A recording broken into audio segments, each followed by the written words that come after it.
Happy Monday. I'm out here on my back porch or patio or whatever you want to call it, finishing up my coffee and my breakfast, and starting to actually allow technology, which I leave alone unless I've got some important goal to go through. And so I wanted to talk about anxiety because that's something that I brought up in last night's video and just share with you how it works with me. And so, first of all, I understand the core cause of my anxiety. It has to do with a past trauma, if you will, something that happened to me. And so that's not the first step. The second step is also, understanding what triggers it, what thought triggered it, and I always, it's because I'm not in the now, and that's important to understand.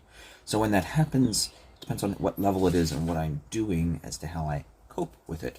And so I could meditate for a minute or a couple seconds just to get myself back down to where I need to be. I can engage in an activity that will distract me and allow me to be in the now. I'll cuddle with my dog sometimes, especially if we start getting to like severe crippling anxiety and paralyzing anxiety, which actually stops me from doing anything, even things that I like. And so, if all else fails, or I don't have time to really pause, I will refer to medication in order to get it under wraps, understand where it came from to make sure that I don't accidentally trigger it again. So here's the thing: I don't have control over that anxiety.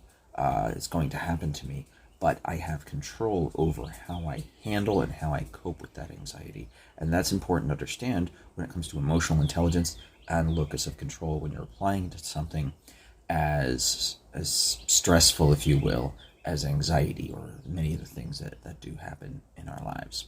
So that is, again, just me.